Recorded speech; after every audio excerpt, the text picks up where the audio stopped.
Bom dia, boa tarde, boa noite. Daremos início agora à nossa apresentação sobre fibras alimentares. Somos alunos da Anhanguera do 8º período de nutrição. Sou Gilvan Júnior, esse é o Henrique Peron e falaremos um pouco sobre as fibras, os benefícios, malefícios, o uso da fibra, o consumo da fibra, em que ela pode ajudar o indivíduo. O que seria fibras? A gente sabe que a nossa alimentação ela vem mudando, vem se modernizando, ou seja, o indivíduo hoje ele busca praticidade, então ele quer o quê? Quer uma coisa mais rápida, quer uma coisa que seja saborosa. Então, os alimentos industrializados eles vêm ganhando espaço no consumo alimentar do indivíduo.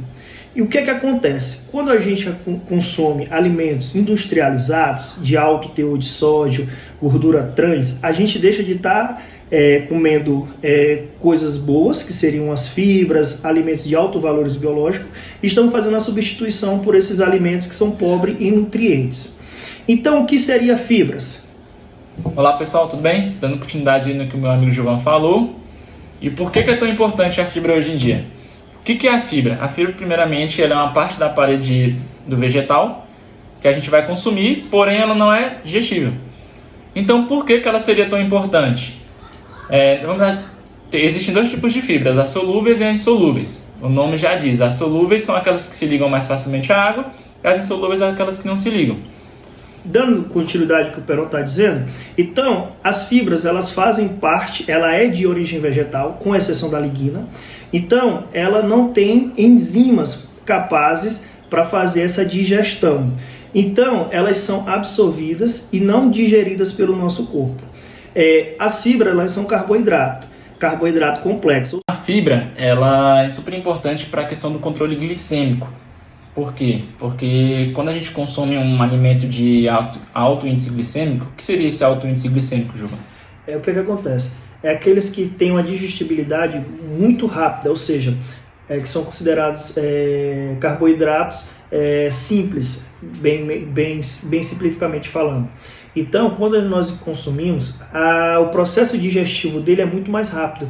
Então, ele dá aquele pico glicêmico, né, dentro da célula. Então, alimentos ricos em fibras, eles dão uma saciedade um pouco mais prolongada e eles têm uma digestão muito mais demorada, por conta do tamanho da molécula.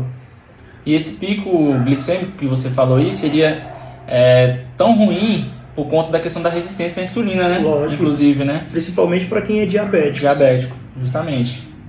Então, a fibra já ajudaria nessa questão, desacelerar essa absorção dentro do organismo. E outra coisa também que a fibra ajuda é na questão do colesterol. O que acontece? Como ela não tem essa digestão, ela não tem essa quebra de moléculas, então cria-se basicamente uma esponja, ela faz toda a limpeza dos vasos, fazendo uma forma do bolo fecal, né, no seu resultado final. Então ela faz esse tipo de limpeza no estômago e leva tudo num bolo fecal. Então as fibras também auxiliam no controle do colesterol total. Justamente. Muitas pessoas me perguntam, por que eu tenho intestino preso? O que eu posso comer? A fibra. Justamente. E por que o intestino serve tanto para quem tem intestino preso para quem tem intestino solto? Porque ela faz essa questão dessa limpeza. Então ela vai juntar tudo que é ruim, ela absorve água, inclusive, vai aumentar essa questão do bolo fecal e vai ajudar no movimento peristáltico, então ajudando no trânsito intestinal. Exatamente. Então, a gente gostaria de dar ênfase nessa parte para a galera que tem constipação, né? Então, o que seria constipação? Pessoas que têm dificuldade de ir ao banheiro, né, por acima de 3 dias na semana. Então, o que acontece com pessoas geralmente assim? Pessoas que têm uma alimentação deficiente em fibras. Então, quando a gente não tem aquele estímulo, aquele alimento que favoreça a evacuação, então o que acontece? O nosso intestino ele fica preso. E associado também a uma baixa ingestão hídrica, a pessoa tende, de fato, a ficar com prisão de ventre. Ou muitas vezes aquelas fezes endurecidas, a dificuldade, de fato, de defecar. Então, como as fibras, como a gente já falou, a fibra ela faz esse papel, ela pega esse bolo fecal, ela junta todos as substâncias tóxicas do intestino, juntamente com a água, né? Que a água também é super importante nesse processo. Ela pega, junta, forma um bolo fecal. As fibras também ela auxilia no volume do bolo fecal, auxilia também na maciez do bolo fecal. Então, ela no final, ela resulta com que a pessoa possa ir ao banheiro de forma constantemente, diariamente, fazer suas necessidades tranquilamente. Então, para as pessoas que têm constipação, o ideal é um consumo de fibras. Mas a gente sabe que tudo em excesso também faz mal, né? Nós falamos que as fibras ela auxiliam no controle glicêmico, auxilia na perda de peso, auxilia no colesterol, só que tudo em excesso também faz mal. Então, o que acontece?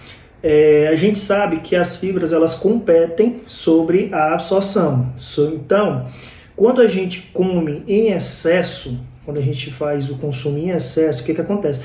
A gente está fazendo com que as fibras elas possam competir sobre a absorção, fazendo com que o nosso corpo às vezes deixam de absorver nutrientes que seriam essenciais para o nosso corpo. Então, quando as fibras, um malefício seria isso, quando em excesso, as fibras, ela pode fazer com que o paciente ela tenha uma dificuldade de absorção dos nutrientes, até os essenciais para o nosso corpo.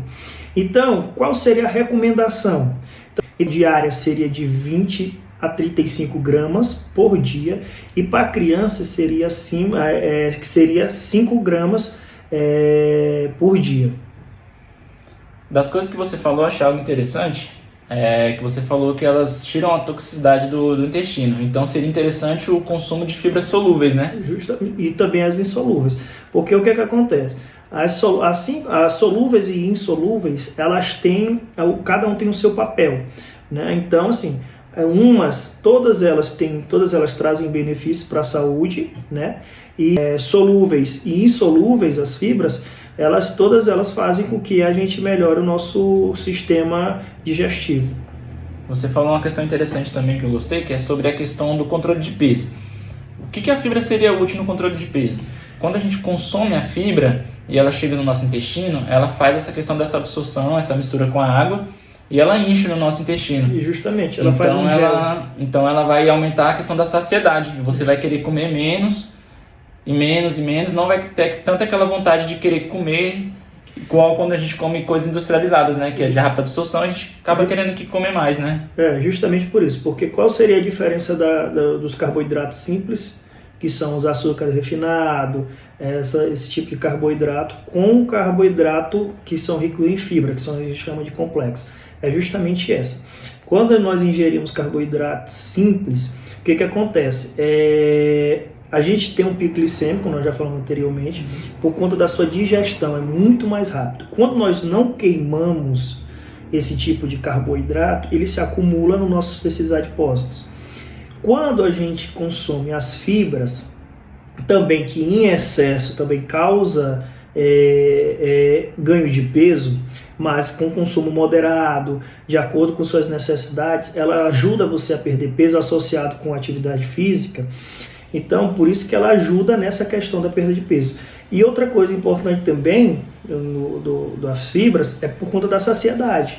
Então, se eu como fibras em todas as minhas refeições, a probabilidade de estar tendo uma saciedade muito mais prolongada é muito maior, por conta dessa capacidade que ela dá. Então a gente pode acabar pulando refeições, que não seria interessante. Por isso que não é recomendado comer em excesso, né? Justamente. A gente falou então de saciedade, falou de controle glicêmico, perda de peso, mas ela também é importante para quem tem pressão alta. Justamente. Por quê? Você tinha falado antes que ela compete com a absorção de alguns nutrientes.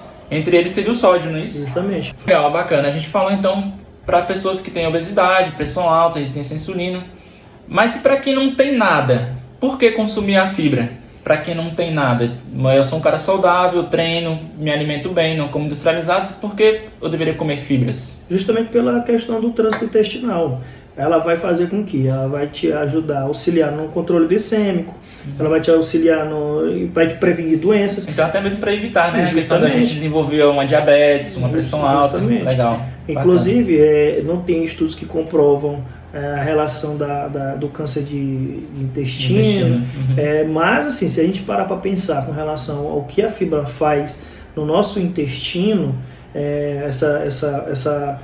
essa produção de fezes em maneiras normais, saudáveis, então a gente pode também pensar que ela pode ajudar na prevenção de câncer de intestino. Bacana. Então é isso aí, pessoal. Eu queria agradecer, tá bom? Por vocês estarem ouvindo a gente aqui. Sempre procurem um profissional recomendado para que vocês possam fazer algum tipo de dieta, tá? Não tentem fazer nada por conta de vídeos que vocês vejam, que vocês olham aí no Instagram, no YouTube. O que serve para ele, às vezes não serve para mim, o que serve para mim, às vezes não vai servir para ele. Então sempre procure um profissional para que possa calcular, porque isso é muito individual de cada um. Então, ainda mais se você tiver algum tipo dessas doenças não transmissíveis que a gente falou, que tem acometido muitas pessoas no século XXI, que seria obesidade, pressão alta, diabetes, tá bom? Muito obrigado, Gilvan, mais uma vez aí. Queria agradecer a todo mundo aí, a professora Simone, tá? Um abraço.